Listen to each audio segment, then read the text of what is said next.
Tonight, we're stepping back through time to an era that still captivates our imagination. The Victorian period, named for Queen Victoria, who ruled Britain from 1837 to 1901, was a time of great contradictions. While the Industrial Revolution brought unprecedented technological progress and the expansion of the British Empire reached its zenith, the lives of children during this era tell a far darker story. One that would shock modern sensibilities and, more importantly, would land Victorian parents in prison if they practiced the same methods today. Before we delve into this journey through history, take a moment to like this video and subscribe to the channel if you enjoy historical content that explores the hidden truths of the past. And I'm curious, where are you watching from tonight? What time is it where you are? Drop a comment and let me know. Sometimes these stories keep us awake, and other times they help us drift into contemplative sleep.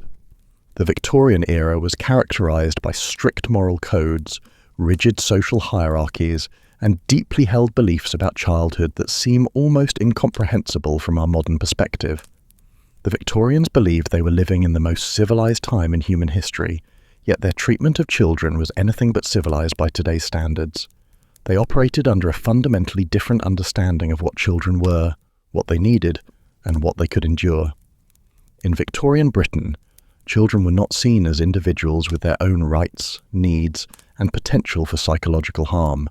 Instead, they were viewed as incomplete adults who needed to be molded, disciplined, and broken of their natural willfulness.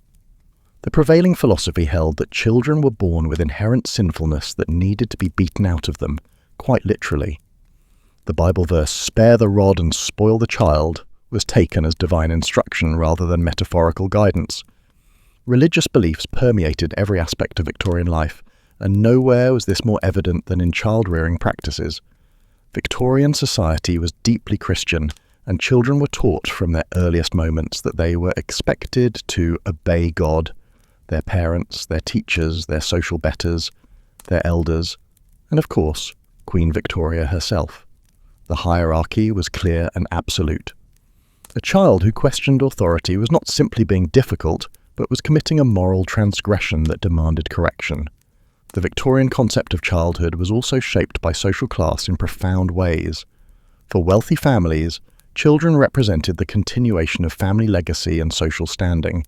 They were investments that needed proper cultivation through education, discipline, and social training.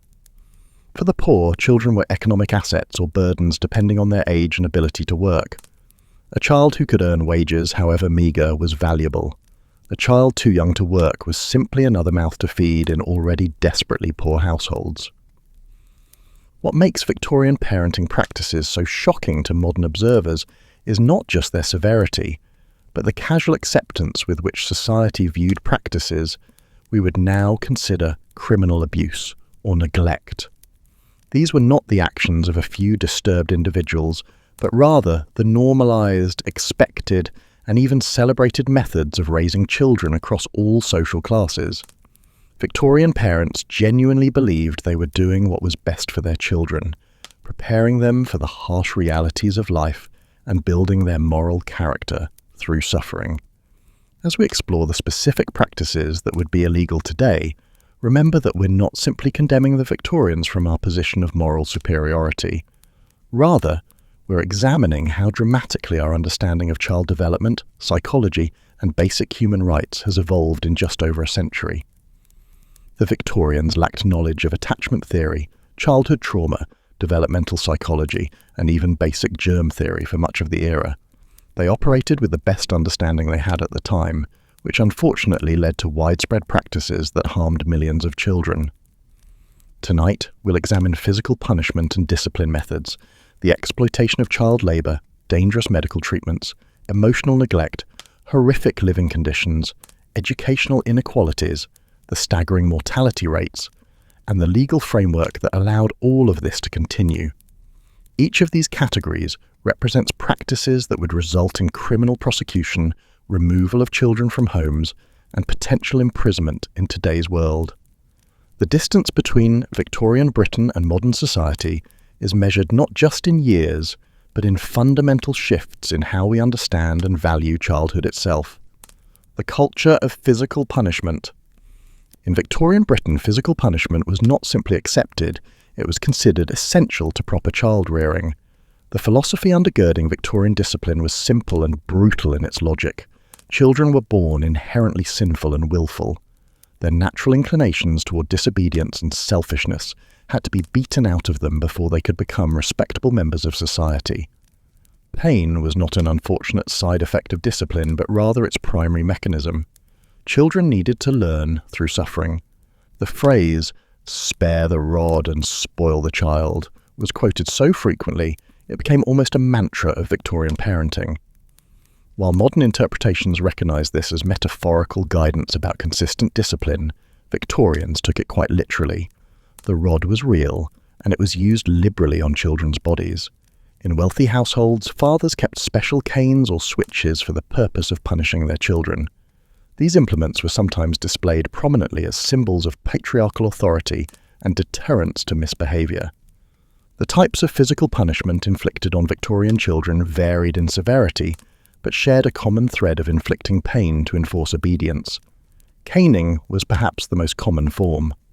A thin, flexible cane made of bamboo or rattan would be struck across a child's buttocks, back, or outstretched hands. The pain was immediate and intense, and the welts and bruises could last for days. Children were expected to accept this punishment without crying or complaining, as tears were seen as further evidence of weak character requiring additional correction. Whipping took various forms depending on the social class and setting. In some households, leather straps or belts were used. The force and number of strikes were often left to the discretion of the parent or authority figure, with no real limit beyond the adult's exhaustion or satisfaction that the lesson had been learned. Some Victorian parenting manuals actually provided guidance on the proper technique for whipping children to maximize effectiveness while minimizing permanent physical damage, though this concern was more about maintaining the child's ability to work or fulfill social obligations than genuine care for their welfare. Beatings went beyond structured punishment into the realm of what we would now clearly recognize as assault. Children could be struck with fists, slapped across the face, or knocked to the ground. Agnes Hunt, in her autobiography, recalled how her older sister May called a meeting of the children to discuss what they could do about the number of people who were allowed to beat them. This wasn't abuse by a single troubled parent, but rather a systematic environment where multiple authority figures, including servants and governesses, had permission to strike children for infractions real or imagined. The school environment amplified these practices to an institutional scale. Victorian schools were notorious for their harsh physical discipline. If a child arrived late, they could expect to be hit on the hand with a cane, and their name would be written in the punishment book for permanent record. Wrong answers to questions resulted in immediate physical punishment. Students were forced to wear dunce caps, pointed hats that marked them as stupid in front of their peers, combining physical discomfort with public humiliation. Wooden backboards were strapped to children to force them to sit up straight, causing pain if they slouched. The discomfort was considered character building, teaching children self-control through enforced rigid posture. In some schools, children who dozed off from exhaustion, often after working long hours before school, would be beaten by factory foremen or schoolmasters. Missing a date in a history lesson could result in a girl being denied supper for weeks at a time, starvation being employed as an educational tool. The case of Thomas Hopley illustrates how extreme this culture of violence could become. Hopley was a schoolmaster who flogged a student named Reginald Chancellor to death. When tried for his crime, Hopley had the audacity to argue that he was simply following a system that had been maintained by religionists and Christian parents. He cited cases where parents had persevered in cruel chastisements until exhausted and tortured children were compelled to beg for mercy. His defense was essentially that beating children, even unto death, was simply taking accepted practice to its logical conclusion. The Victorian public was horrified by Chancellor's death, but notably, the debate that followed wasn't about whether corporal punishment should be allowed, but rather where the line should be drawn. The concept of physical punishment itself remained sacrosanct. Reform efforts focused on limiting the severity and frequency of beatings rather than questioning the fundamental practice. This reveals how deeply embedded physical violence against children was in Victorian culture. Different social classes approached physical punishment with varying methods but similar underlying philosophies. In upper and middle class families, physical discipline was often more controlled and ritualized. A father might summon a child to his study for a formal caning administered with solemn lectures about moral failure. The punishment was framed as painful necessity, something that hurt the parent as much as the child, though this claim rang hollow given that it was the child's flesh being struck.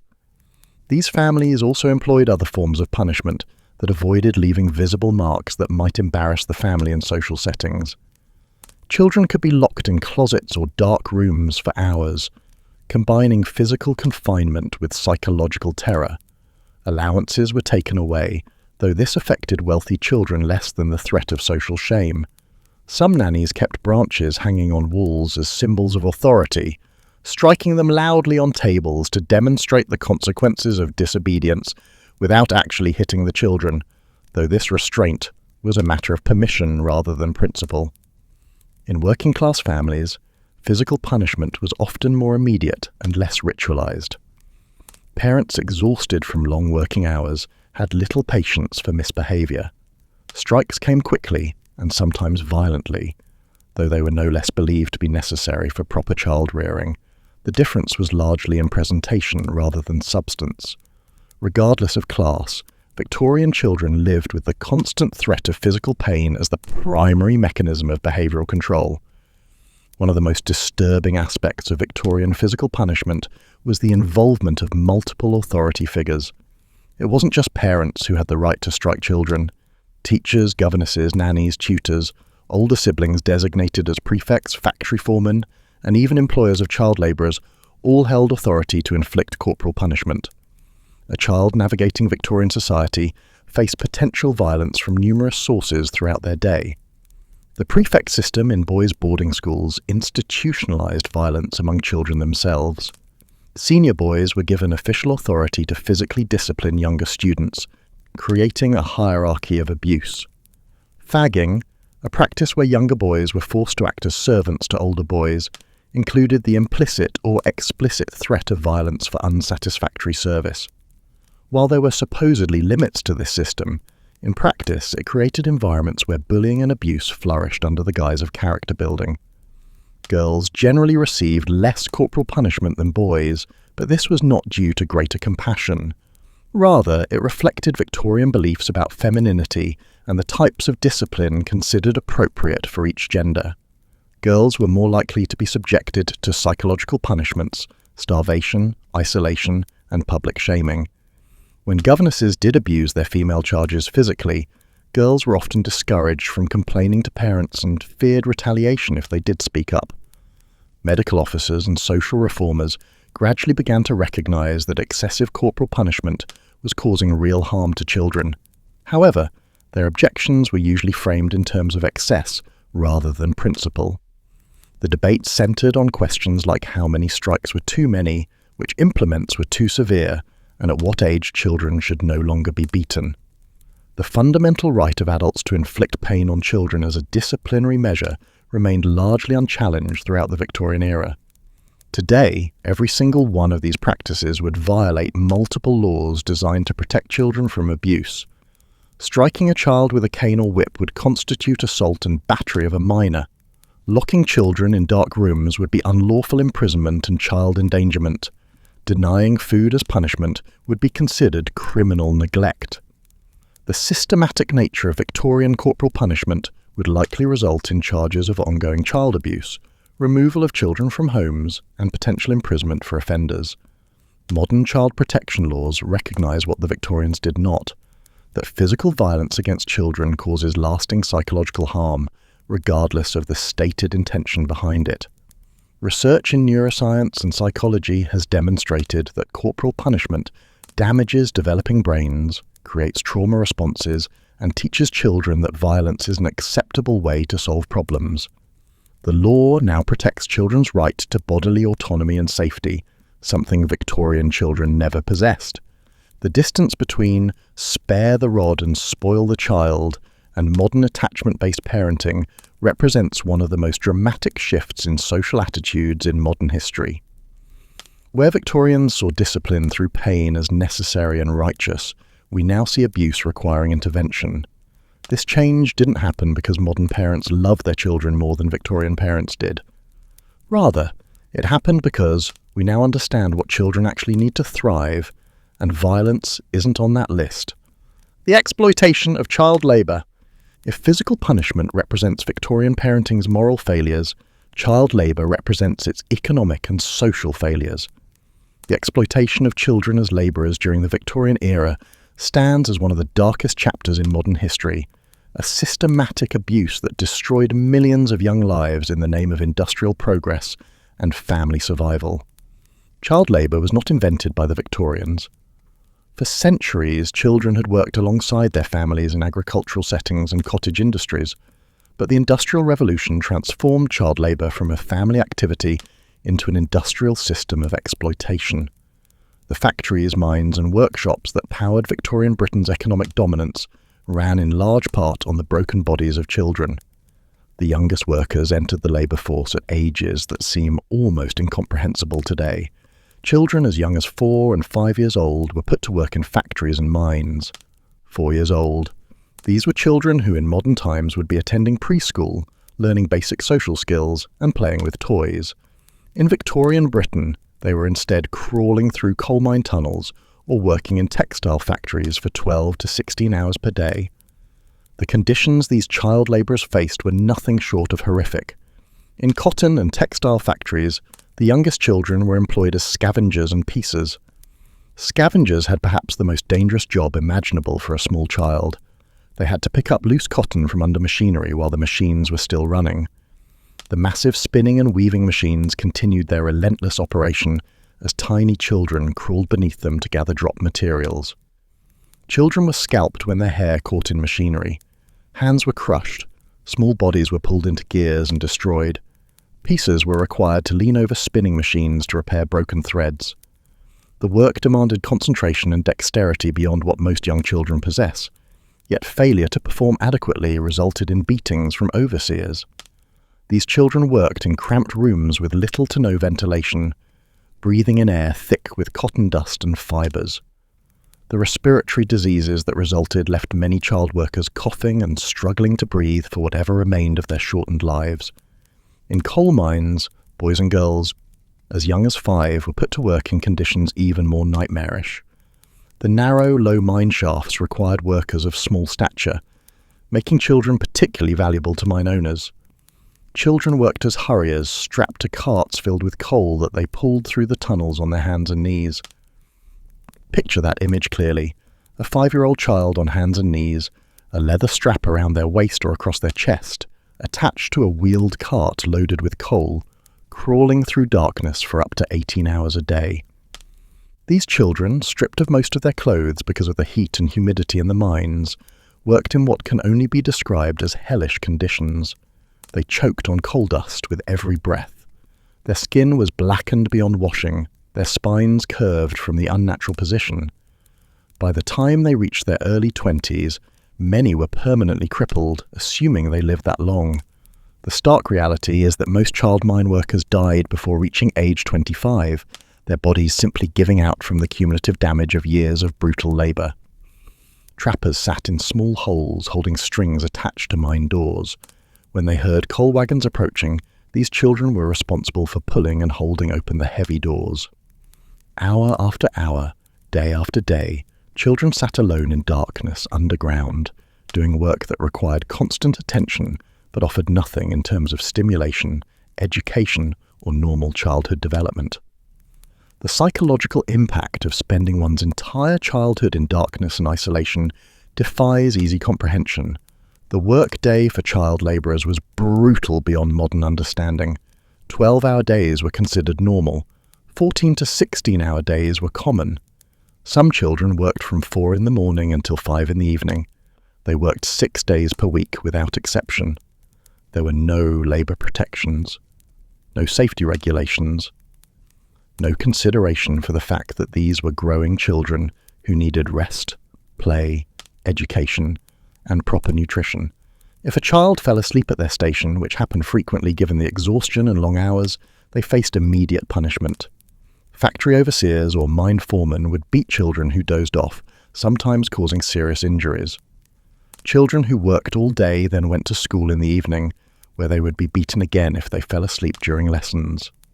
The cycle of work, exhaustion, punishment, and more work was unrelenting. The wages paid to child labourers reveal the pure exploitation at the heart of the system. Children earned a tiny fraction of what adult workers received, typically 1/8 to 1/10 of an adult male's wage. A child might work 14 hours in a dangerous factory and earn 4 shillings per week, equivalent to about $70 per year in modern currency. This pittance was often paid directly to the child's parents or to the factory owner who had purchased the child as an apprentice. The apprentice system deserves special attention for its particular cruelty. Workhouses would sell orphaned and abandoned children to factory owners as pauper apprentices. These children worked without wages in exchange for board and lodging, bound by contracts that lasted until they reached age 21. In 1800, there were 20,000 apprentices working in cotton mills alone. These children had no families to advocate for them, no recourse when abused, and no hope of escape from their circumstances. Factory and mill owners explicitly preferred child labour for several reasons beyond lower wages. They argued that children were more obedient and submissive than adult workers. Children were less likely to question dangerous working conditions, form unions, or demand better treatment. Their small fingers were supposedly ideal for handling delicate threads and reaching into tight spaces in machinery. Their small bodies fit into spaces adults couldn't access, making them valuable for certain tasks regardless of the danger. Some Victorian commentators even celebrated child labour as beneficial. They argued that working kept children from idleness and vice, that it prepared them for adult responsibilities, and that it lifted families out of poverty. John Wesley, founder of Methodism, explicitly recommended child labour as a means of preventing youthful corruption. These arguments conveniently ignored the reality that children were being maimed and killed to produce wealth for factory owners and economic growth for the nation. The death toll from child labour accidents was staggering. Children were crushed by machinery, suffocated in mines, burned in factory fires, and poisoned by industrial chemicals. The Durham Mining Museum maintains lists of mining disasters with the names and ages of casualties. Scrolling through these lists and seeing age 6, age 7, age 5 listed among the dead brings home the human cost in a way statistics cannot. Chimney sweeps represent perhaps the most viscerally horrifying category of child labour. Young boys, some as young as 4 years old, were forced to climb up inside chimneys to clean them. The chimneys were often still hot from recent fires. The spaces were narrow and dark. Children climbed using their elbows and knees, scraping their skin raw against the bricks. Many children got stuck and suffocated. Others fell and were killed or seriously injured. The soot and ash that chimney sweeps breathed caused lifelong respiratory problems and often cancer. Their skin was constantly covered in soot that couldn't be fully washed away. After climbing a chimney, the children would be scrubbed with salt water to clean them before being sent down the next chimney, the salt burning their scraped and bleeding skin. In 1875, a 12-year-old boy named George Brewster fell to his death while climbing a chimney at Fulbourn Hospital. His death finally prompted reform, but only after countless children had already died doing this work. Match factory work exposed children to white phosphorus, which caused their teeth to rot, and eventually poisoned them to death if they inhaled too much of the toxic substance. Children in gasworks, shipyards, construction sites, and nail factories all faced different but equally dangerous conditions. There was no category of hazardous work from which children were protected, because the concept of protecting working children barely existed in Victorian society. Parents who sent their children to work did so out of economic desperation rather than cruelty in most cases. Working-class families needed every possible source of income to survive. A child who could earn even a few shillings per week made the difference between the family eating or starving. Having more children who could work actually increased family income, creating a perverse incentive to have large families and put them to work as early as possible. However, economic necessity doesn't excuse the systematic exploitation of children. Victorian society created an economic system that required child labour to function profitably, then blamed poor parents for participating in that system. The true responsibility lay with factory owners who prioritised profit over children's lives, a government that refused to regulate industrial conditions, and a social structure that treated poor children as expendable resources rather than human beings deserving of protection. Legislative efforts to protect child workers came slowly and were weakly enforced. The Cotton Mills Act of 1819 prohibited children younger than 9 from working in cotton mills and set a maximum 12-hour day for those under 16. This law was narrow in scope, difficult to enforce, and widely ignored. The Factory Act of 1833 created paid inspectors to enforce the laws, but there were only 4 inspectors for the entire country. The system was designed to fail. The Mines Act of 1842 finally forbade all girls and women and boys younger than 10 from working underground in coal mines. No one younger than 15 could operate machinery. This represented real progress, but it came only after decades of children dying in mines, and it still left 10-year-old boys working underground. The 10-Hour Act of 1847 limited women and those under 18 to 10 hours of work daily and 58 hours per week, a restriction that seems shockingly permissive today, but was considered radical reform at the time. By modern standards, every aspect of Victorian child labour would violate extensive federal and state laws designed to protect children. In the United States, the Fair Labor Standards Act sets 14 as the minimum age for most non-agricultural work, with strict limitations on hours and job types. 18 is the minimum age for hazardous occupations. Children under 16 cannot work during school hours, and their work hours outside school are strictly limited. Working conditions that were normal in Victorian Britain would constitute criminal child endangerment, labour violations, and in cases where children died or were seriously injured, potentially manslaughter or negligent homicide. Factory owners would face massive fines and imprisonment. Parents who sent 4-year-olds to work in mines would lose custody of their children. The entire industrial system that ran on child labour would be criminal enterprise. The International Labour Organization now recognizes child labour as a violation of fundamental human rights.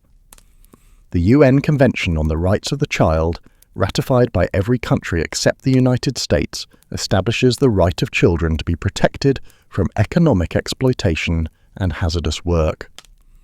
These protections exist because of the Victorian experience, because the world looked at what happened to children during the Industrial Revolution and collectively decided it must never be allowed again.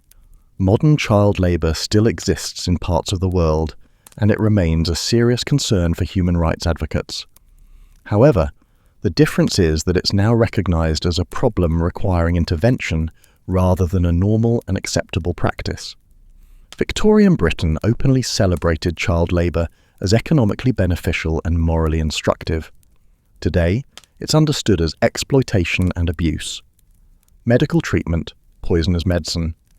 The medical treatment of children in Victorian Britain represents another category of practices that would be illegal today, though with an important distinction. Many Victorian medical practices weren't actively cruel, so much as tragically ignorant. The Victorians lacked fundamental knowledge about disease, hygiene, and child development that wouldn't be discovered until decades into the era. However, ignorance doesn't excuse the results, particularly when stubborn adherence to harmful practices continued even as evidence of their dangers accumulated.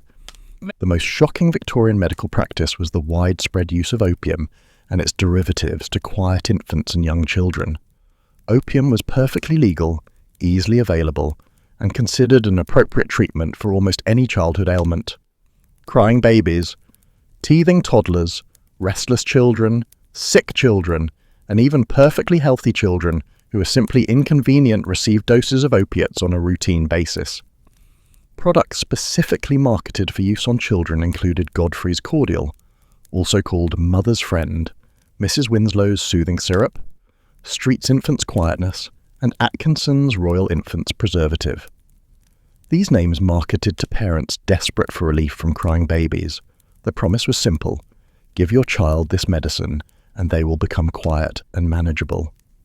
The reality was that these products contained morphine, laudanum, or other opiate derivatives that drugged children into a stupor. Mrs. Winslow's Soothing Syrup was advertised as perfectly harmless and very pleasant to taste. The label featured images of angelic, peaceful children and made claims about relieving teething pain and promoting healthy sleep. What it actually contained was morphine in a sweetened syrup. From the 1860s onward, California newspapers reported cases of children dying or falling into comas from overdoses of the syrup, yet it remained popular and widely used for decades afterward. Morphine wasn't removed from the UK formula until 1909, and from the American formula until 1915. Godfrey's cordial contained approximately 1/4 grain of opium per ounce, mixed with treacle, water, and various other ingredients. It was recommended for colic, hiccups, and coughs. One Manchester druggist admitted to selling between 5 and 6 gallons of quietness medicine every week. Consider that staggering volume. Gallons of opiate solutions being sold weekly in a single city, most of it destined to be given to children. The use of these products was not hidden or shameful. Bottles of opiate preparations displayed recommended doses for children and infants right on their labels. The label on Stickney and Poor's Paregoric stated appropriate dosages for infants as young as 5 days old. 5 days old. Newborn babies were being given opiate drugs as standard practice. Parents were not sneaking these substances or using them in secret. They were following instructions and doing what society told them was proper childcare. Working-class mothers relied heavily on these products because they had no alternative. Women who worked in factories or agricultural labour had to return to work shortly after giving birth. Childcare options were limited or non-existent. A mother working 12-hour days needed her baby to be quiet and undemanding. Opiate cordials provided that result.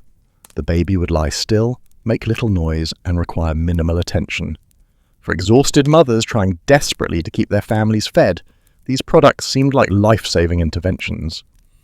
The problem was that opiated children were being slowly poisoned. Medical officers during the Victorian period became convinced that opium was a major cause of infant death. They observed that areas with high rates of opiate use also had extraordinarily high infant mortality rates. The mechanism of death was often not direct overdose, though that certainly occurred, but rather starvation. Infants kept in a constant state of narcotic stupor had little appetite and wouldn't nurse properly. As one doctor stated, infants kept in continued narcotism would be disinclined for food and be imperfectly nourished. The babies slowly starved to death while their mothers unknowingly continued dosing them with the medicine that was killing them. Coroners often recorded the cause of death as starvation rather than opium poisoning, obscuring the true scope of the problem. The Victorian attitude toward opium revealed deep class prejudices. The middle and upper classes viewed heavy laudanum use among the lower classes as misuse and moral failure.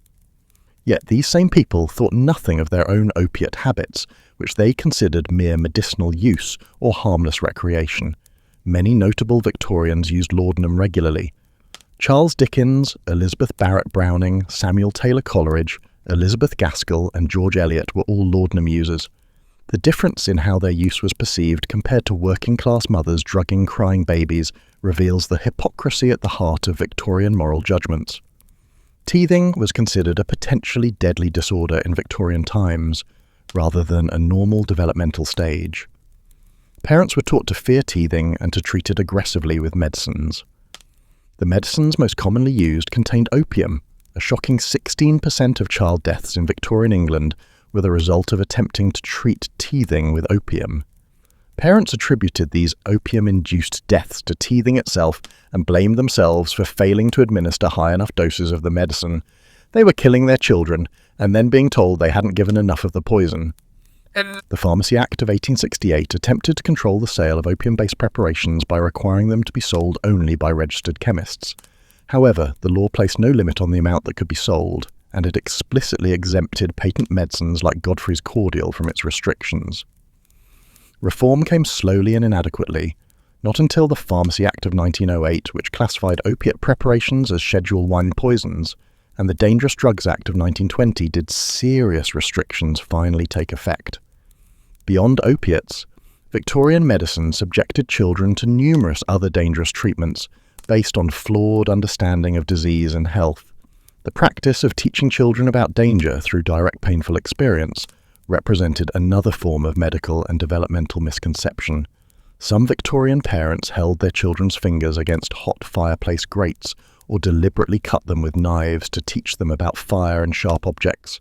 The theory was that children learned best through direct experience of pain. The reality was traumatized children with burns and cuts inflicted by their own parents. Bloodletting was still practiced on children for various ailments, despite increasing evidence of its uselessness. Children could be subjected to leeches, scarification, or actual cutting to release what was believed to be excess or corrupted blood. Mercury was used in children's teething powders and medicines, slowly poisoning those who took it regularly. Arsenic was available over the counter and sometimes used in patent medicines. The Victorian chemist's shop was a chamber of horrors disguised as medical care. Vaccines existed in limited form by the Victorian era, particularly for smallpox, but many parents refused them based on religious objections or distrust of medical intervention. This meant children continued dying of preventable diseases even after prevention became possible. The anti-vaccination movement is not a modern phenomenon, but has Victorian roots in parental resistance to medical science. Hygiene and sanitation were poorly understood for much of the Victorian period. The germ theory of disease wasn't widely accepted until the later 19th century. Before that, most doctors and parents had no real understanding of how disease spread.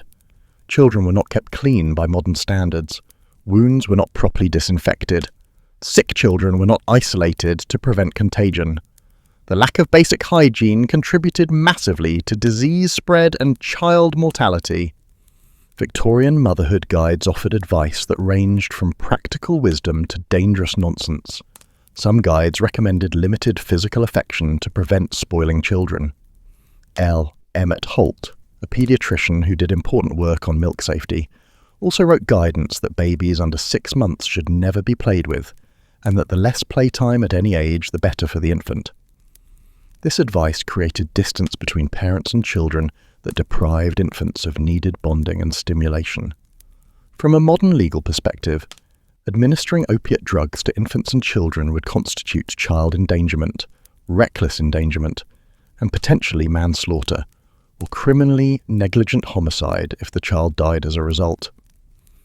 Parents who gave their babies morphine-laced syrups would face removal of their children and criminal prosecution. Manufacturers who produced and marketed these products would face fraud charges, product liability suits, and likely imprisonment. Deliberately burning or cutting children to teach them lessons would be criminal assault and child abuse. Denying children medical care based on pseudoscience or religious objections when that denial results in preventable death can result in prosecution in modern legal systems. The systematic nature of Victorian medical abuse, the commercial exploitation of parents' fears and desperation, and the knowing continuation of harmful practices even after evidence of their dangers emerged would all support criminal liability today. The medical treatment of Victorian children reveals how critical scientific knowledge is to child welfare. The Victorians were not deliberately trying to poison their children in most cases. They genuinely believed the medicines they gave were helpful. But belief doesn't change the fact that thousands of children died from being given opiates, denied proper medical care, or subjected to dangerous treatments. Modern child protection laws recognize that parents have an obligation to provide appropriate medical care and to protect children from harmful substances. Giving a newborn morphine, regardless of intention, violates that obligation. The fact that Victorian society approved of the practice doesn't make it any less harmful to the children who suffered and died as a result. Emotional neglect and attachment wounds. The physical abuse and dangerous medical practices of Victorian parenting are relatively easy to identify as harmful from a modern perspective. More subtle but equally damaging was the systematic emotional neglect that Victorian child-rearing practices imposed on children, particularly those from wealthy and upper-middle-class families. These practices created attachment wounds and psychological trauma that affected individuals throughout their lives and, some argue, shaped the character of an entire civilization. The Victorian approach to emotional development was rooted in beliefs that emotions were signs of weakness and that excessive affection would spoil children. Child-rearing manuals explicitly warned against too much maternal love. Parents were instructed to maintain emotional distance from their children to build character and self-reliance. The result was generations of children raised with insufficient emotional connection to their primary caregivers. creating what modern psychology recognizes as profound attachment disorders. One of the clearest examples of Victorian emotional neglect was the practice of sending children to boarding schools at very young ages. Upper-class and wealthy middle-class families routinely sent their sons away to boarding school, starting at age 7, sometimes younger. These children were removed from their families and placed in institutions where they saw their parents only during brief holiday visits. The separation was not temporary or situational, but rather a deliberate choice to remove children from parental care during their formative years.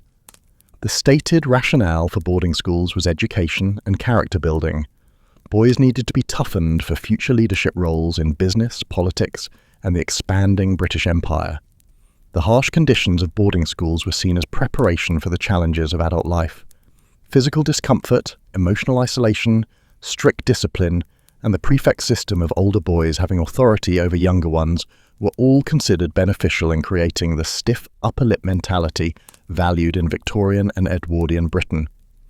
The reality of boarding school life reveals systematic emotional abuse disguised as education.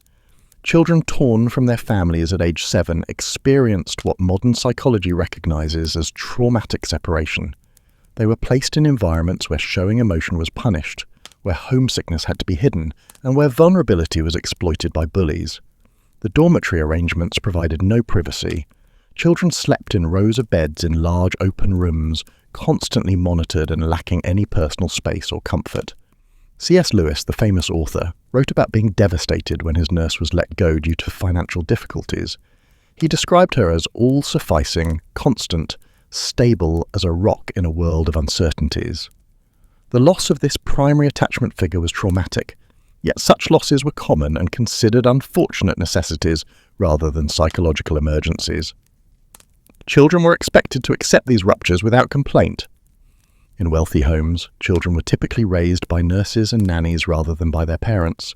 They might see their parents once per day, often for brief, formal interactions. Victorian children were taught to call their fathers Sir, and to approach their mothers with respectful distance. Physical affection was strictly limited. One Victorian parenting guide advised that if parents must show affection, they should kiss their child once on the forehead when saying goodnight and shake hands with them in the morning. Hugging was discouraged. Letting a child sit on one's lap was considered indulgent and potentially harmful to the child's character development. The emotional coldness wasn't cruelty in the intentional sense. Victorian parents genuinely believed they were helping their children by teaching emotional control.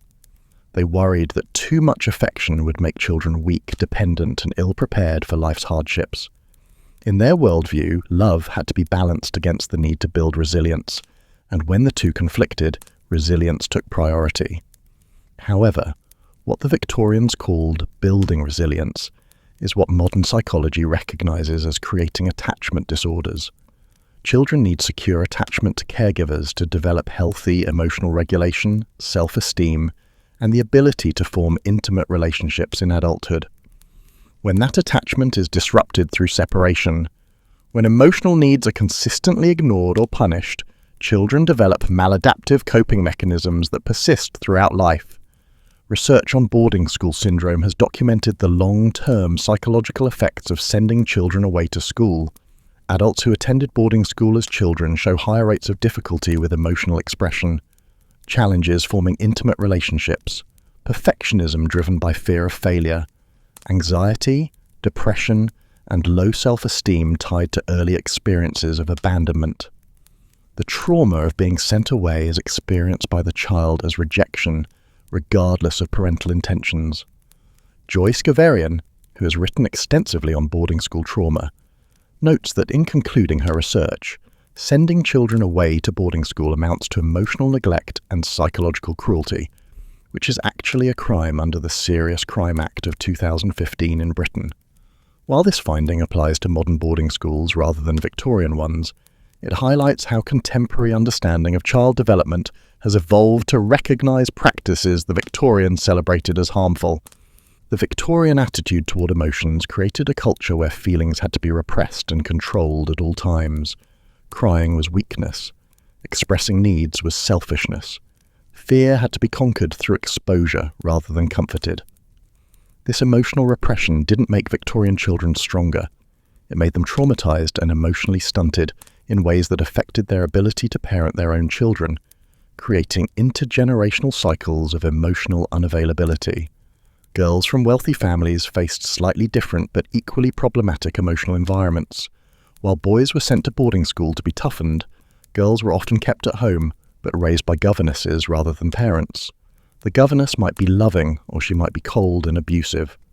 Either way, she was not the child's mother, and she could be dismissed at any time for any reason, creating chronic instability in the child's primary relationship. Girls who were sent to boarding school faced environments where abuse from governesses and teachers went unreported because girls were discouraged from complaining. Some parents explicitly told their daughters not to complain about treatment at school, fearing retaliation or not wanting to believe their daughters over the school authorities. One account describes a girl being denied supper for weeks because of a missed date in a history lesson, with the parents either unaware or unwilling to intervene.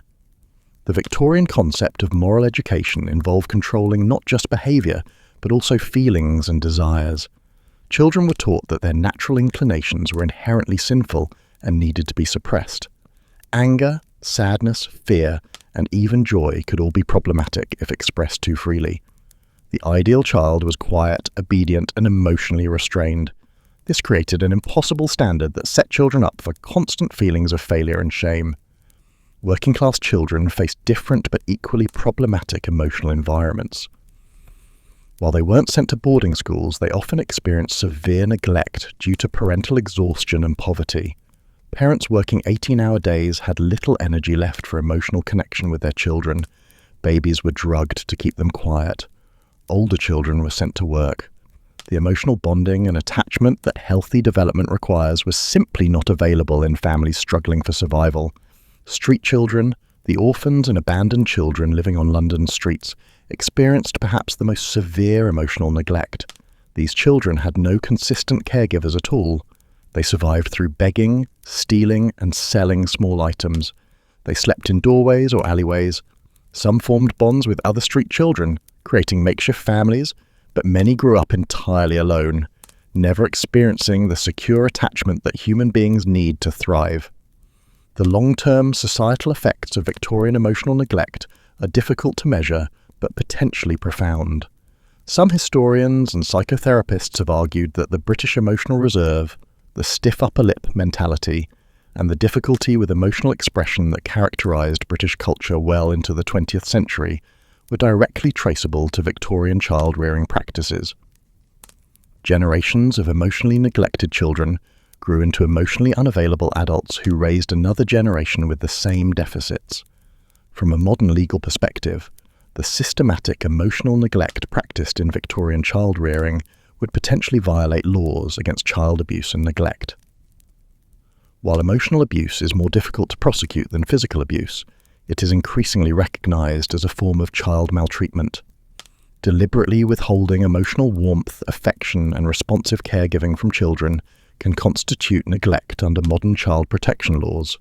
Sending a 7-year-old to a boarding school where they experience abuse, bullying, and emotional isolation could potentially result in charges of child endangerment and neglect if done today. Parents have an obligation to provide for children's emotional as well as physical needs. A home environment where children are taught that expressing emotions is wrong and where physical affection is virtually prohibited could warrant intervention from child protective services. The Victorian practices of emotional neglect reveal something important about the evolution of our understanding of childhood.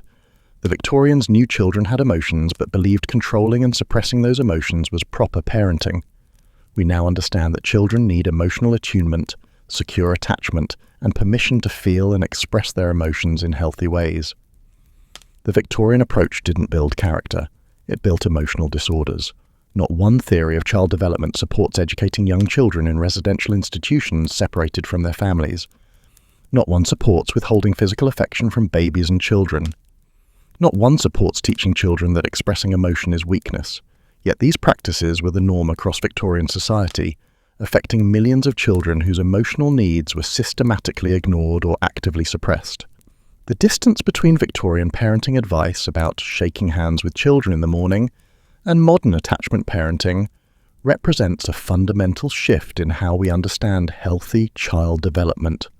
We've moved from seeing emotions as problems to be controlled, to recognizing them as essential aspects of human experience that need to be validated and guided.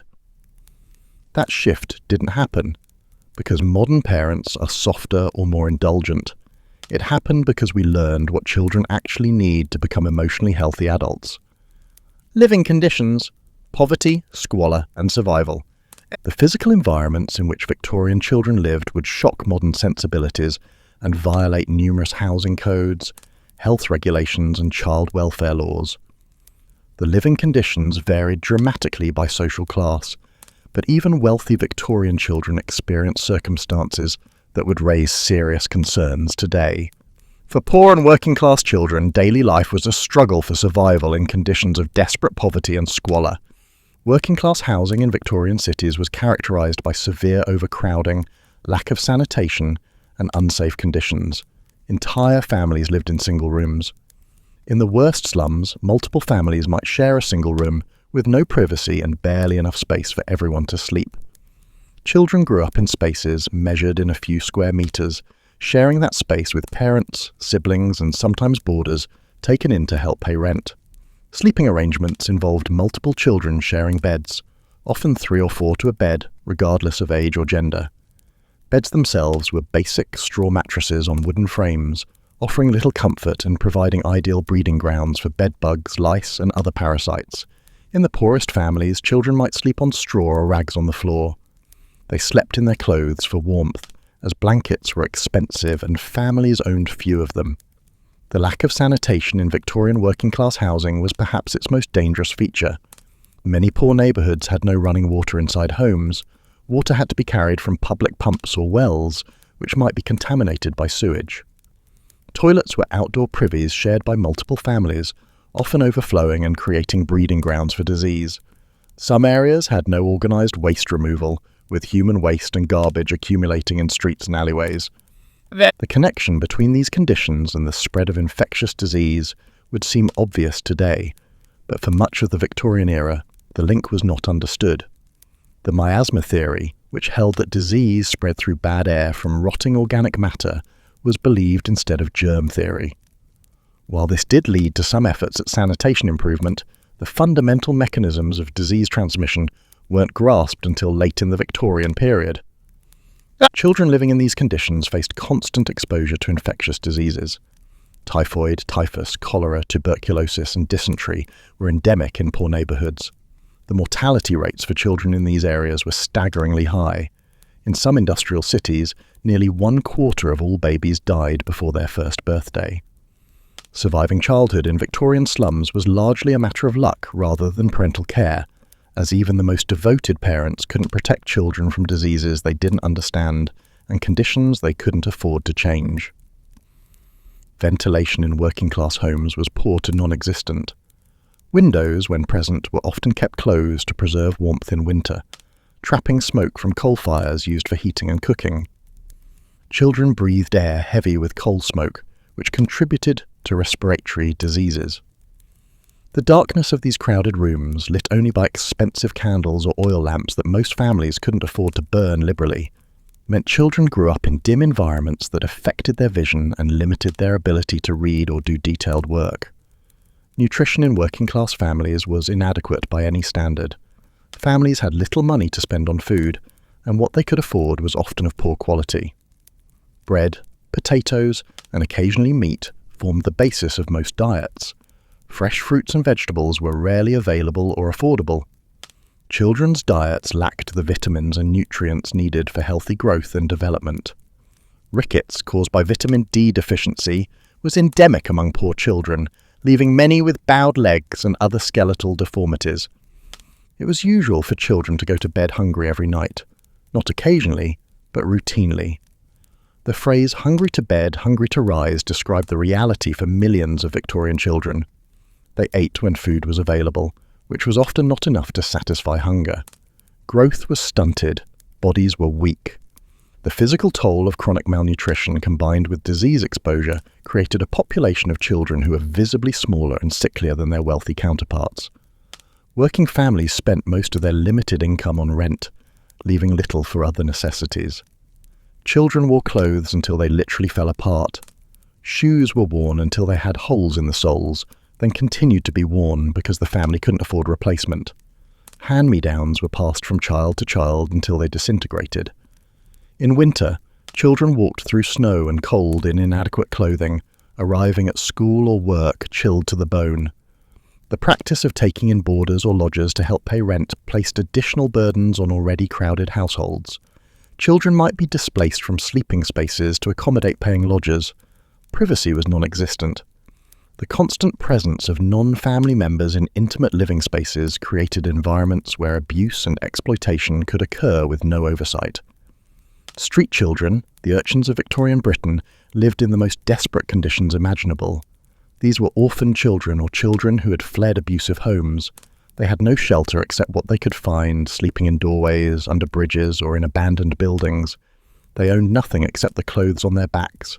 They survived through begging, selling small items like matches or flowers, stealing, or any other means available. Victorian society acknowledged the existence of street children, but often treated them as nuisances rather than victims. Police would rouse them from sleeping spots. Shopkeepers chased them away. Adults crossed streets to avoid them. Some charitable organizations attempted to help, establishing ragged schools and shelters, but the resources available were overwhelmed by the number of children in need. Thousands of children grew up entirely on the streets, never experiencing the security of a home. Upper and middle-class homes were far more comfortable but came with their own problematic conditions by modern standards. Large households included servants who lived in the house, often in attic rooms with no heat and minimal furnishings. Children of the family might have dedicated nursery spaces, but these were frequently isolated from the main living areas. Nannies and children occupied separate floors, keeping them away from parents and guests. Children ate separately from adults, taking meals in the nursery rather than joining the family table. The emotional isolation of these large houses, where children rarely saw their parents and spent most of their time with servants, created its own form of deprivation. A child might live in physical comfort, but emotional poverty, surrounded by luxury but starved for attention from the parents who lived in the same house. The separation between children's spaces and adult spaces in Victorian homes physically manifested the emotional distance between parents and children. Fire safety was a constant concern in Victorian homes across all classes. Heating and lighting both involved open flames, whether candles, oil lamps, or coal fires. Children could be burned or killed in fires. The lack of smoke detectors, fire extinguishers, or modern building codes meant that fires spread quickly and escape was difficult from crowded tenements or large houses with limited exits. Air quality in Victorian cities was notoriously poor due to coal smoke from heating and industry. The famous London fog was actually smog created by coal burning. Children breathed this polluted air from birth, contributing to respiratory diseases. In industrial cities where factories operated constantly, the air was even worse, thick with chemicals and particulates from manufacturing processes. Children grew up never knowing what clean air felt like. From a modern legal perspective, Victorian housing conditions would violate numerous building codes, health regulations, and child welfare laws. Overcrowded housing with inadequate sanitation would be condemned as unfit for human habitation. Children sleeping 3 or 4 to a bed in a single room with their entire family would constitute overcrowding requiring intervention. Lack of heat, running water, and proper toilets would violate minimum housing standards. The chronic malnutrition experienced by working-class children would be considered neglect requiring services and support. Parents would be connected with food assistance programs. Children showing signs of malnutrition would receive medical attention. The idea that children should routinely go to bed hungry would be recognized as unacceptable, triggering interventions to ensure adequate nutrition. Street children living without shelter or adult supervision would be placed in foster care or group homes. The Victorian practice of allowing thousands of orphaned children to simply live on the streets with no support would be considered systematic neglect by the state. Modern child protective services would remove these children from dangerous conditions and place them in environments where their basic needs could be met. The distinction between Victorian living conditions and modern standards reveals how much our expectations for children's welfare have evolved. The Victorians accepted that poor children would live in squalor because poverty was viewed as a moral failing rather than a social problem requiring intervention. They accepted that children would go hungry because feeding the poor was seen as encouraging dependence. They accepted massive child mortality from preventable disease because they lacked the scientific knowledge and political will to address root causes. Modern society recognizes that children have a right to safe housing, adequate nutrition, clean water, and protection from environmental hazards regardless of their parents' economic status. We've developed government programs, building codes, health regulations, and child welfare systems to enforce these rights. The transformation from Victorian acceptance of child deprivation to modern insistence on minimum standards represents a fundamental shift in social values. The living conditions of Victorian children weren't inevitable consequences of the time period. They were the results of deliberate choices about resource allocation, social priorities, and whose lives mattered. Victorian Britain was the wealthiest nation on earth. The empire generated enormous riches. The problem wasn't lack of resources, but rather the decision that improving conditions for poor children wasn't worth the investment. When we look at Victorian living conditions today, what's shocking isn't just the squalor and poverty, but the casual acceptance of children suffering. Society shrugged at children sleeping in doorways, going hungry, and dying from preventable disease. The transformation to modern standards came from recognizing that children deserve better and that society has an obligation to provide it. Victorian living conditions would be illegal today, not because the buildings themselves violated codes, but because allowing children to live in those conditions violates our fundamental understanding of what children need and deserve. Education, knowledge, divided by class and gender.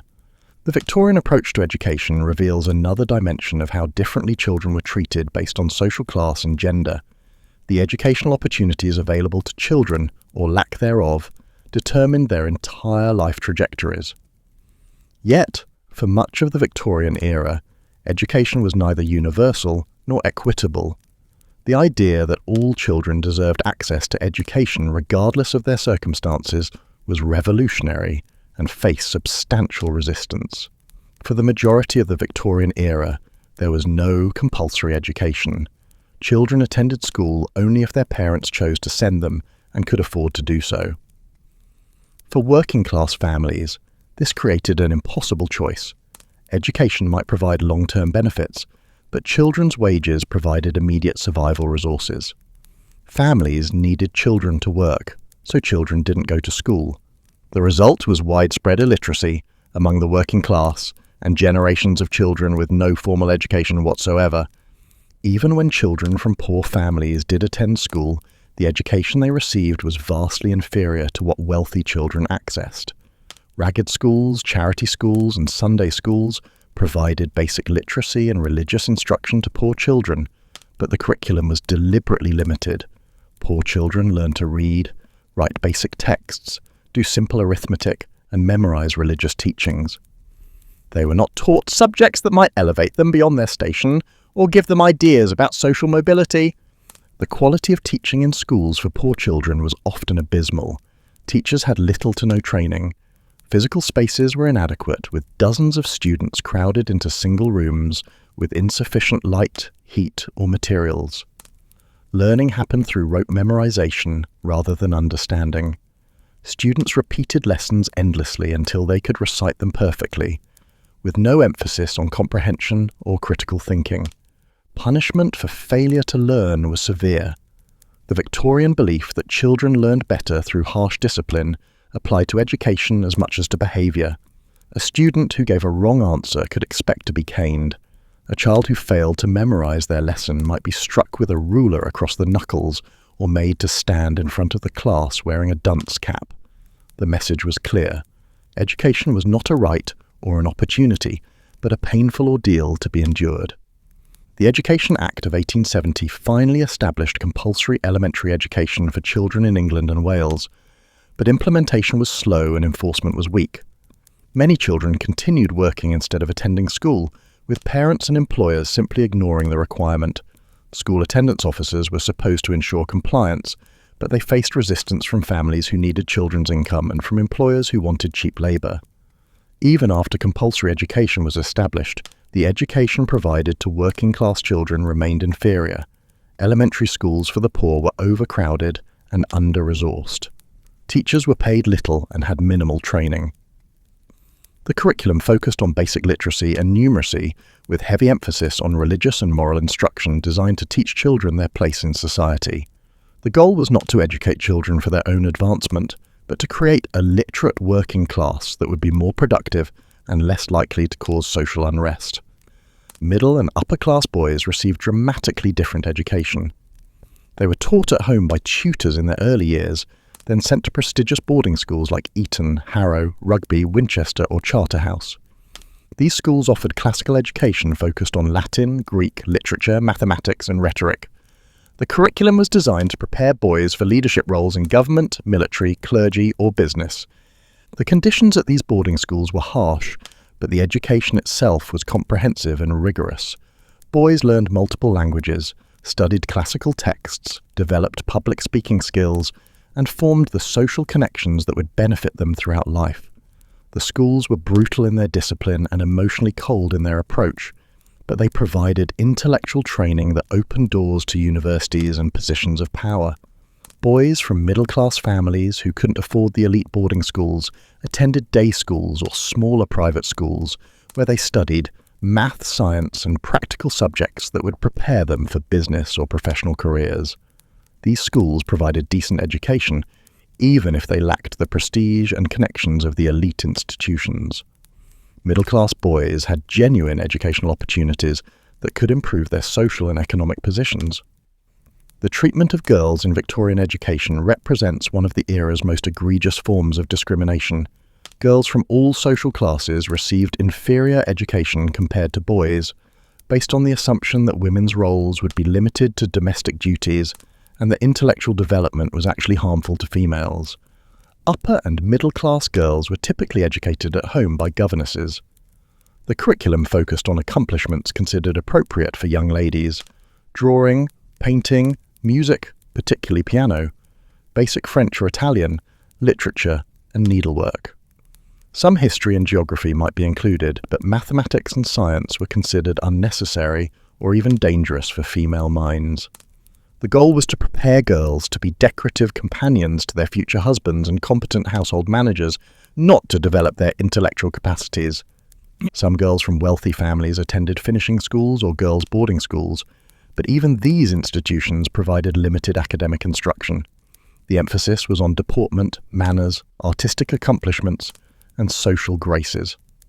Girls learned how to enter a room properly, how to make pleasant conversation, how to arrange flowers, and how to manage servants.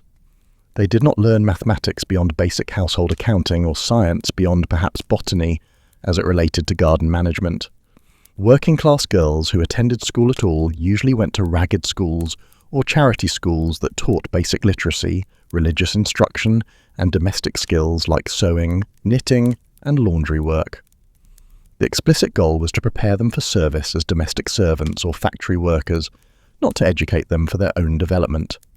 Skills needed for manual labour were valued, intellectual growth was not. The lack of educational opportunities for girls had lifelong consequences. Women were barred from most professions and careers. They couldn't attend universities until late in the Victorian period, and even then, faced enormous resistance and discrimination. The assumption that women were intellectually inferior to men became a self-fulfilling prophecy as girls were denied the education that would allow them to develop their capabilities. Some reformers recognized this injustice and fought for better education for girls. The establishment of institutions like Cheltenham Ladies' College and North London Collegiate School in the mid-19th century began providing rigorous academic education to girls. Gradually, more schools adopted curricula that included mathematics, sciences, and other academic subjects previously reserved for boys. However, these opportunities remained limited and were primarily available to middle and upper-class girls. The Education Act of 1876 established that no child could be employed full-time before age 10 and made school attendance compulsory until age 14, representing real progress. However, enforcement remained problematic. and many children continued working instead of attending school, particularly in rural areas and among the very poor. Victorian education also explicitly taught children their place in the social hierarchy. Working-class children learned that they were born to labour and should accept their station without complaint.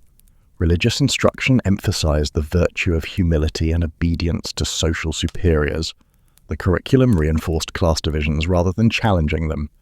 Education was designed to maintain the existing social order, not to enable social mobility. From a modern legal and ethical perspective, the Victorian approach to education would violate numerous laws and principles. The lack of compulsory education for most of the era would violate modern education laws that establish schooling as a fundamental right for all children. The practice of allowing children to work instead of attending school would violate child labour laws and truancy regulations. The systematic discrimination against girls in education would violate gender equality laws and constitutional protections against sex discrimination. Providing inferior education to girls based on assumptions about their future domestic roles would be recognised as illegal sex discrimination in education. The lack of access to higher education for women would violate Title IX and similar protections that ensure equal educational opportunity regardless of gender. The provision of deliberately inferior education to poor children while reserving quality education for the wealthy would raise equal protection concerns. While private schools still exist and provide different educational experiences, modern law requires that public education meet minimum standards for all children. The Victorian practice of providing poor children with only the most basic literacy while teaching wealthy children comprehensive academic subjects would not be permissible under modern education law. The use of physical punishment for academic failures would violate laws against corporal punishment in schools. Striking children with canes or rulers for wrong answers would constitute assault. Making children wear dunce caps or subjecting them to public humiliation would be recognised as emotionally abusive and potentially illegal. The Victorian approach to educational discipline would not be tolerated in modern schools. The lack of trained teachers in schools for poor children would violate modern teacher certification and education quality requirements. Contemporary law requires teachers to meet specific educational and training standards. The Victorian practice of allowing untrained individuals to teach children, often using nothing more than rote memorization and corporal punishment, would not meet modern educational standards. The transformation of education from the Victorian era to modern times represents one of the most positive changes in how society treats children. Universal compulsory education, regardless of social class or gender, is now recognized as a fundamental right. While educational inequities certainly still exist, the principle that all children deserve access to quality education is established in law and broadly accepted in society. The Victorian education system reveals how social attitudes about children's worth and potential were embedded in institutional structures. Poor children weren't educated properly because society didn't believe they needed or deserved education. Girls weren't educated in mathematics and science because society didn't believe they were capable of understanding these subjects or had any need for such knowledge. The education system didn't just reflect Victorian prejudices, it actively reinforced and perpetuated them. Modern education law recognises that all children, regardless of background or gender, have the right to develop their intellectual potential. The systematic denial of educational opportunities that characterised Victorian Britain would be recognised today as a violation of children's fundamental rights. The progress from Victorian educational practices to modern standards represents not just better teaching methods, but a fundamental shift in recognising children as individuals deserving of opportunities to grow and learn. The death of children, mortality as normal. Perhaps no aspect of Victorian childhood is more shocking to modern sensibilities than the staggering mortality rates children faced. Death was not an occasional tragedy, but a routine experience that nearly every family endured. The statistics are almost incomprehensible from a modern perspective, representing a level of child mortality that would constitute a public health emergency today, yet was simply accepted as normal in Victorian Britain. In 1840, approximately 1 in 6 infants died before their first birthday. Consider that number.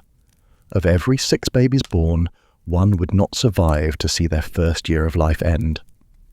By 1899, late in the Victorian era, and after significant public health improvements, the rate remained above 16%.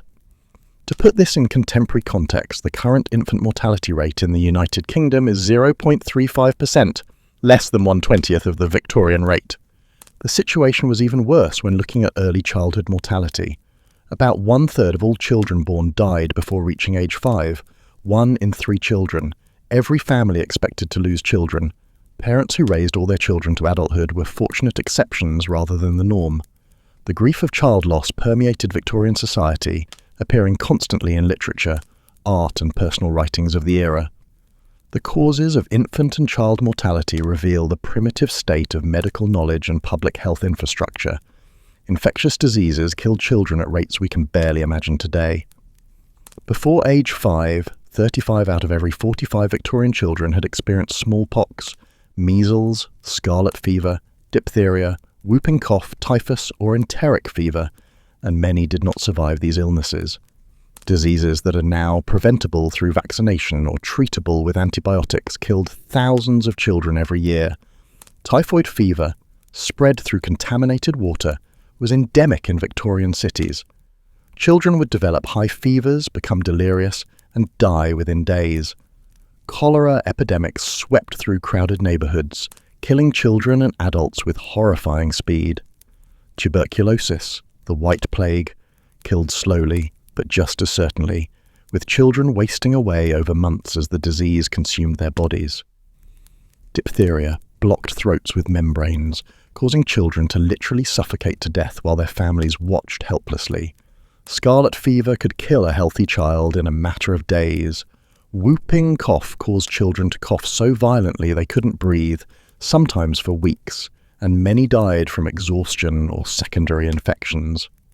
Measles, now largely controlled through vaccination, killed thousands of Victorian children. These diseases didn't discriminate by class. While poor children died at higher rates due to malnutrition and living conditions, even wealthy families lost children to infectious disease. The lack of understanding about disease transmission contributed enormously to child mortality. The germ theory of disease, which established that microorganisms cause illness, wasn't widely accepted until the later Victorian period. Before that, doctors and parents didn't understand basic concepts like hand washing, sterilization, or isolation of sick individuals. They couldn't see the bacteria and viruses killing their children, so they couldn't take effective action to prevent spread. Sanitation, or rather the lack of it, created perfect conditions for disease proliferation. Contaminated water supplies spread typhoid and cholera. The lack of proper sewage systems meant human waste accumulated in streets and alleyways, providing breeding grounds for disease. Overcrowded housing ensured that when one family member became ill, others would quickly follow. The miasma theory, which blamed disease on bad air, led to some sanitation efforts, but these were incomplete and didn't address the actual mechanisms of infection. Diarrheal diseases killed enormous numbers of infants and young children, particularly during summer months when heat accelerated bacterial growth in contaminated food and water. The lack of refrigeration meant food spoiled quickly. Milk, a staple of infant and child diets, was often contaminated with bacteria.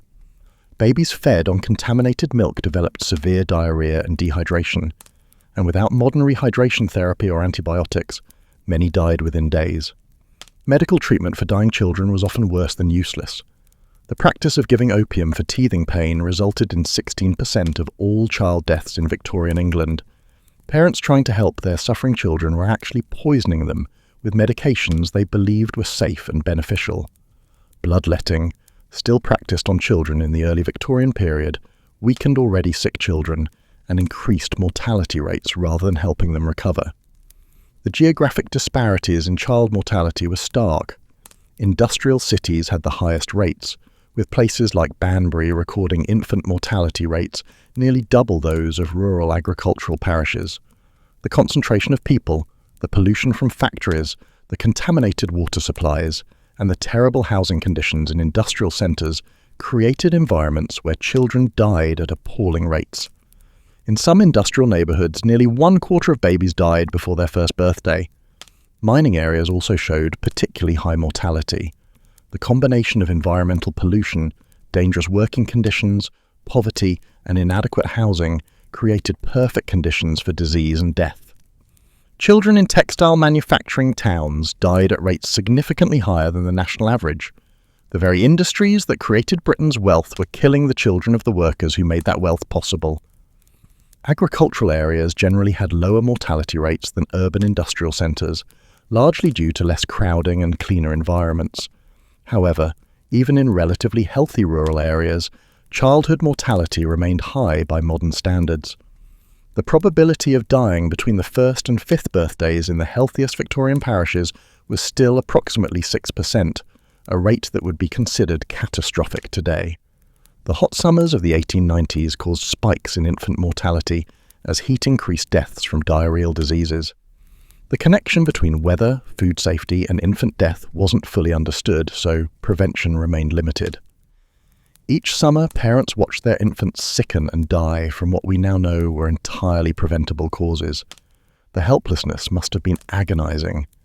Victorian society's response to child mortality reveals deep moral failings masked by scientific ignorance. The high death rates were attributed to divine will, parental ignorance, or the weakness of children themselves, rather than to correctable social conditions. Some commentators even suggested that high childhood mortality was beneficial, as it removed weak individuals and ensured only the hardy survived. This social Darwinist thinking justified inaction and allowed preventable deaths to continue. Class prejudice shaped responses to child mortality. When wealthy children died, it was tragedy. When poor children died, it was expected and often attributed to the moral failings of their parents. The idea that poor children died because of social conditions that could be changed through government action and resource redistribution was resisted by those who benefited from the existing system. The mortality rates for child workers were even higher than for children generally. Children working in coal mines frequently died before age 25, their bodies destroyed by years of brutal labour and exposure to coal dust. Factory workers faced high rates of industrial accidents and occupational diseases. Chimney sweeps developed cancers and respiratory diseases that killed them young. Child labour not only deprived children of childhood, but often deprived them of life itself. Victorian literature is filled with child death scenes because child death was a lived reality for Victorian readers. Charles Dickens' depiction of Little Nell's death resonated with audiences because they knew that experience intimately. When the ships carrying the final installments of The Old Curiosity Shop arrived in New York, people reportedly shouted from the docks asking if Little Nell had died. That investment in a fictional child's fate reflected the real grief of a society that expected to lose children and struggled with the helplessness of being unable to prevent it. The transformation from Victorian mortality rates to modern ones represents one of humanity's greatest achievements. The development of germ theory, the implementation of public health measures, improvements in sanitation and water quality, the development of vaccines, and the discovery of antibiotics collectively reduced child mortality from catastrophic to rare. The same diseases that killed thousands of Victorian children now kill almost no children in developed countries. From a modern legal perspective, the conditions that caused Victorian child mortality would require immediate intervention. Water systems that spread typhoid and cholera would be shut down until made safe. Housing conditions that facilitated disease spread would be condemned. Employers allowing children to work in conditions causing high mortality would face criminal liability. Parents giving children opium would be prosecuted. The systematic nature of Victorian child mortality would be recognised as a public health crisis requiring comprehensive government response. Modern public health law establishes governmental responsibility for maintaining conditions that protect children's lives. Clean water standards, food safety regulations, housing codes, vaccination requirements, and occupational safety laws all exist to prevent the kinds of mortality Victorians accepted as inevitable. The legal framework recognises that children's lives have value and that society has an obligation to protect them. Child Protective Services would remove children from environments causing immediate risk of death. Parents unable to provide minimum standards of care would receive services and support to improve conditions. Children showing signs of malnutrition, disease, or neglect would receive medical attention. The idea that children should simply die at high rates because their parents are poor would be rejected as morally unacceptable and legally untenable. The reduction in child mortality from Victorian rates to modern ones wasn't achieved through better parenting in the moral sense. Victorian parents loved their children as deeply as modern parents do. The change came through scientific knowledge, public health infrastructure, economic development, and social decisions to prioritise children's welfare. Victorian children died not because their parents failed them, but because society failed them. Looking at Victorian child mortality today, what's most striking is not just the high rates, but the acceptance of those rates as normal and inevitable. Society had the wealth to address many of the root causes of child mortality, but chose not to allocate resources that way. The transformation came when society decided that children's lives were worth protecting, and that preventing child death was a collective responsibility. Victorian child mortality would be illegal today in the sense that allowing conditions causing such high death rates would violate numerous public health laws, building codes, occupational safety regulations, and child welfare statutes. The systematic neglect that caused Victorian child mortality would require comprehensive governmental intervention under modern law. The distance between Victorian acceptance of child death as normal and modern insistence that every child's life be protected represents a fundamental shift in social values and legal obligations. Legal framework, from Victorian neglect to modern protection. The legal framework governing children's rights and protection has transformed so dramatically since the Victorian era that comparing the two systems reveals just how revolutionary modern child protection law really is. Victorian Britain had virtually no legal protections for children, while contemporary law establishes comprehensive rights and protections that would require extensive intervention in Victorian family life and social structures. During the Victorian era, children had almost no legal rights as individuals. They were considered the property of their fathers, who held near absolute authority over them. Fathers could physically punish children at will, deny them food, force them to work, or send them away to boarding schools with no requirement to consider the child's welfare or preferences. Mothers had limited rights over their own children, and children had no legal standing to advocate for themselves. The concept that children might have rights separate from their parents' wishes was radical and largely rejected in Victorian society. The family was considered a private sphere where government had no business interfering. What happened within a family was the father's domain, and unless his actions were truly extraordinary, the law did not intervene. This meant that abuse, neglect, and exploitation within families went unchecked because it was not considered a matter for legal concern. The few laws that did exist to protect children were narrow in scope and weakly enforced. The Factory Acts attempted to limit child labour, but enforcement was minimal. 4 inspectors for the entire country could not possibly monitor compliance in thousands of factories, mills, and mines. Employers who violated the laws faced small fines if caught, which was rare. Children continued working in violation of the law, and authorities did little about it. The Custody of Infants Act of 1839 gave mothers some limited rights to petition for custody of children under 7 in separation or divorce cases, but fathers still held primary rights. Not until the late Victorian period did mothers gain more substantial custody rights, and even then, the law still prioritised paternal authority. Children themselves had no voice in custody decisions or any other matters affecting their welfare. Victorian criminal law treated children with shocking harshness. Children as young as 7 could be prosecuted for crimes in adult courts and sentenced to adult prisons. There was no separate juvenile justice system. A child who stole to survive could be sentenced to years in prison, transported to Australia, or executed for serious offences. The age of criminal responsibility was far lower than modern standards, and children were held to adult standards of criminal culpability. Reformatory schools, established in 1854 for young offenders, were intended as improvement over adult prisons, but were brutal institutions in their own right. Children sent to reformatory schools faced harsh punishments, long sentences, and conditions designed to break their spirits. The goal was punishment and control rather than rehabilitation. Many children emerge from reformatory schools more damaged than when they entered.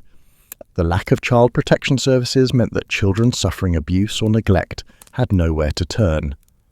If parents beat children severely enough to cause injury, technically assault laws could apply, but prosecution was extremely rare. Society considered parental discipline an internal family matter. If parents failed to provide adequate food or shelter, there was no agency to intervene unless the situation became so extreme that the child died, at which point prosecution for manslaughter might occur.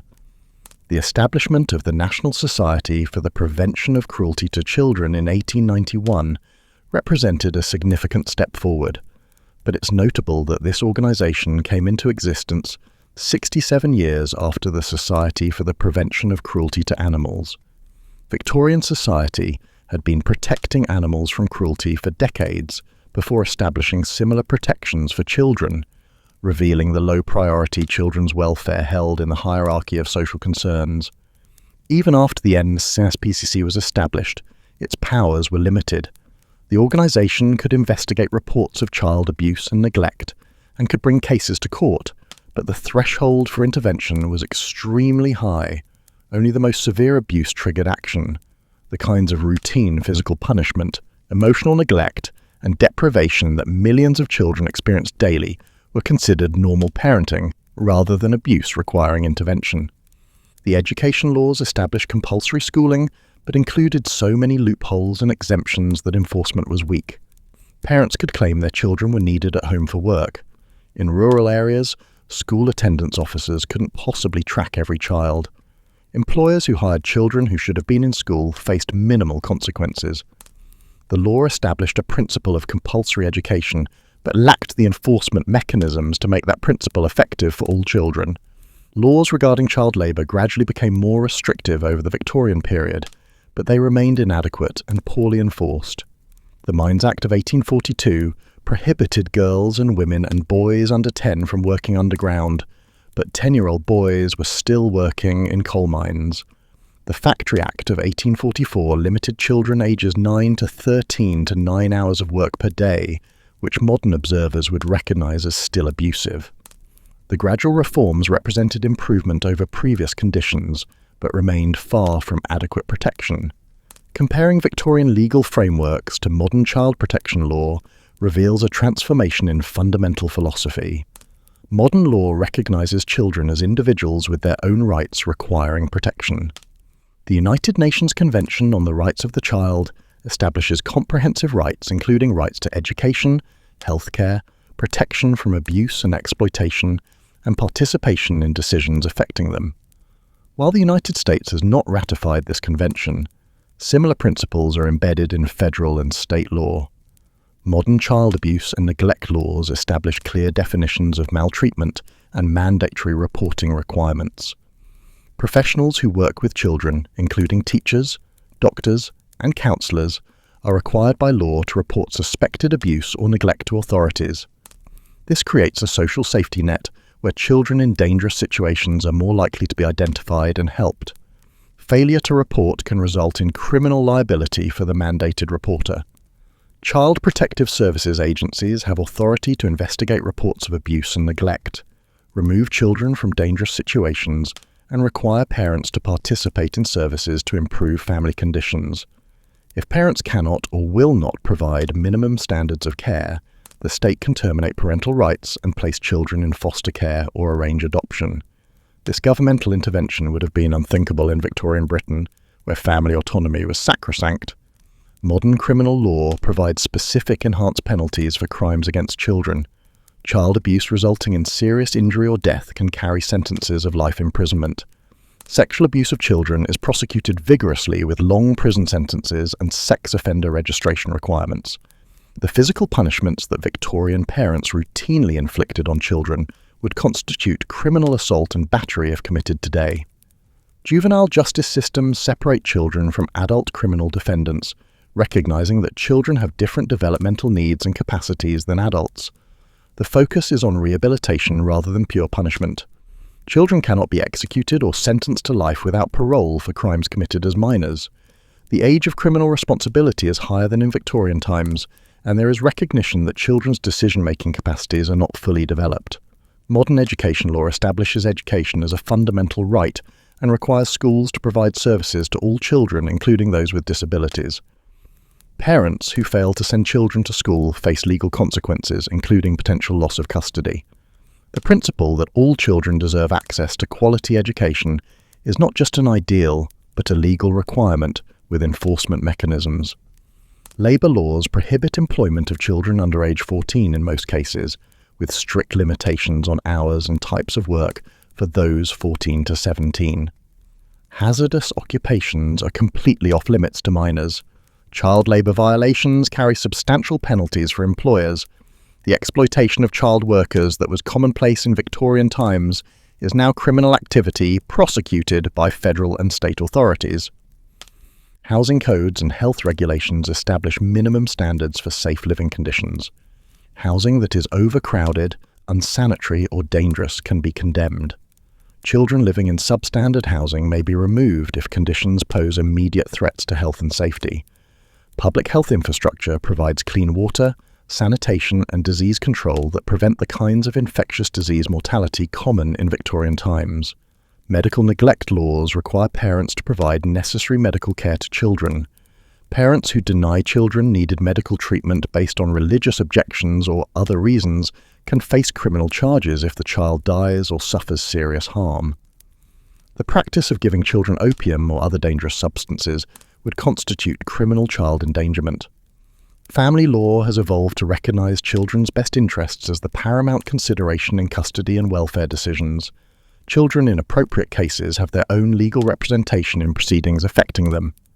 The Victorian principle of absolute paternal authority has been replaced by best interest standards that prioritise children's well-being over parental wishes when the two conflict.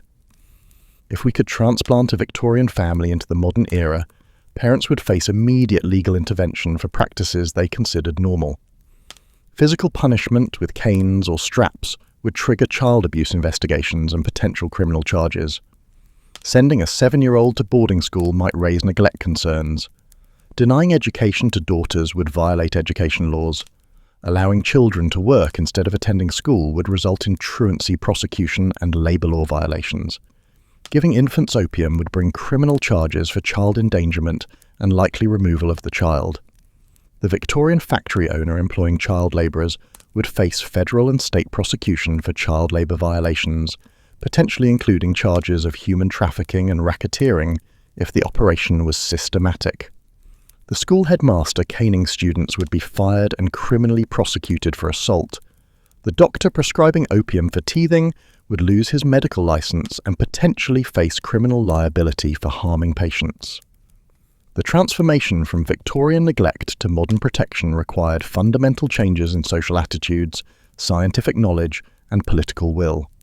Society had to recognise that children's welfare was important enough to justify government intervention into family privacy. Science had to develop understanding of child development, disease prevention, and the harms caused by abuse and neglect. Politics had to prioritise children's rights over parental authority and economic interests. This transformation didn't happen smoothly or quickly. Many of the Victorian attitudes about children persisted well into the 20th century. Physical punishment in schools remained legal in some jurisdictions until recently. The idea that parents know best and government should stay out of family matters remains politically powerful even today. However, the legal framework has shifted decisively toward protecting children's welfare. The distance between Victorian legal frameworks and modern child protection law measures the evolution of social consciousness about children's rights and needs.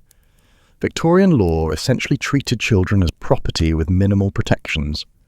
Modern law recognises children as vulnerable individuals, requiring comprehensive protection from abuse, neglect, and exploitation.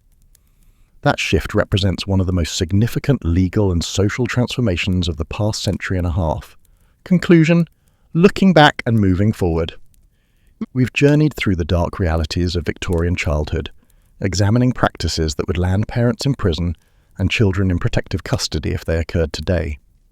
From the brutal physical punishments justified as character building, to the exploitation of child labourers in factories and mines, to the poisoning of infants with opium-laced medicines, to the systematic emotional neglect disguised as proper parenting, to the horrific living conditions that killed children at rates we can barely comprehend, Victorian child-rearing practices were comprehensively harmful in ways that would constitute criminal behaviour under modern law. Yet it's important to remember that Victorian parents, in most cases, genuinely believed they were doing what was best for their children. They operated within the limitations of their knowledge and social context. They didn't understand germ theory, child development psychology, or the long-term effects of trauma. They believed physical punishment built character, that emotional distance prevented spoiling, that child labour taught responsibility, and that the high mortality rates were inevitable aspects of human existence. The transformation from Victorian parenting to modern standards didn't happen because modern parents love their children more. Rather, it happened because of scientific discoveries, social reforms, economic changes, and evolving moral consciousness about what children need and deserve. The development of germ theory revolutionized understanding of disease prevention. The science of child psychology revealed how attachment and emotional security affect development. Economic progress made child labour less necessary for family survival. Social movements advocated for children's rights and protection. Looking at Victorian child-rearing practices from our modern perspective serves several purposes. It helps us appreciate how far we've come in protecting children's welfare. It reminds us that social progress is possible, even on issues that once seemed intractable. It highlights the importance of basing policy on scientific evidence rather than tradition or assumption. And perhaps most importantly, it encourages us to ask what practices we currently accept as normal that future generations will look back on with the same horror we feel toward Victorian parenting. We still face significant challenges in protecting children's welfare. Child abuse and neglect continue to occur. Educational inequalities persist. Some children live in poverty that limits their opportunities. Child labour exists in parts of the world. The work of protecting children is never complete, and each generation must continue advocating for children's rights and well-being. The Victorian experience teaches us that dramatic improvements in children's lives are possible when society decides to prioritise their welfare. The reduction in child mortality from 1 in 6 infants dying to less than 1 in 300 didn't happen by accident. It required investment in public health infrastructure, development of medical treatments, establishment of safety regulations, and political will to prioritise children's well-being. The expansion of educational access from privilege to right required advocacy, legislation, and resource allocation. The movement from accepting child abuse as normal to recognising it as criminal required changing deeply held beliefs about family privacy and parental authority. Every Victorian child-rearing practice we've examined would violate modern laws designed to protect children from harm. Physical punishment with canes and whips would be criminal assault. Child labour in factories and mines would violate employment laws and constitute exploitation. Giving infants opium would be child endangerment and poisoning. Emotional neglect and forced separation would potentially constitute psychological abuse. The living conditions that killed children through disease and malnutrition would trigger Child Protective Services intervention. The denial of education based on class or gender would violate civil rights laws. The legal framework that now protects children from these harms exists because people looked at how children were suffering and decided it was unacceptable. They advocated for change. They passed laws. They created agencies and systems to enforce protections. They challenged deeply embedded beliefs about children, family, and authority. The progress from Victorian neglect to modern protection represents one of civilization's great achievements, though one that remains incomplete. As we finish this exploration of Victorian parenting practices, take a moment to reflect on the resilience of the Victorian children who survived and the tragedy of those who didn't. Their experiences, their suffering, and their deaths were not meaningless if we learn from them. The Victorian era shows us what happens when society fails to protect its most vulnerable members. The modern era, with all its continuing imperfections, shows us what becomes possible when society decides children's welfare matters enough to demand comprehensive protection If you found this examination of Victorian parenting thought-provoking, please like this video and subscribe to the channel. Share it with others who appreciate historical content that doesn't shy away from difficult truths. And if you haven't already, leave a comment sharing your thoughts about how dramatically attitudes toward children have changed and what we can learn from examining these practices. The distance between Victorian Britain and modern society is measured not just in years, but in fundamental transformations of values, knowledge, and social priorities. Victorian children endured hardships we would now consider intolerable because society accepted those hardships as normal or even beneficial. Modern children are protected by comprehensive legal frameworks and social safety nets because society recognizes that children deserve better and that protecting them is a collective responsibility. We can't change what Victorian children experienced, but we can honor their memory by continuing to work toward a world where all children are protected from harm, provided opportunities to develop their potential, and recognized as individuals deserving of care, respect, and love. The progress from then to now happened because people refused to accept that children's suffering was inevitable. Future progress will happen because we refuse to accept that current protections are sufficient. Thank you for joining me on this journey through the darkness of Victorian childhood and the light of modern child protection. May we continue learning, growing, and building a world where every child can thrive.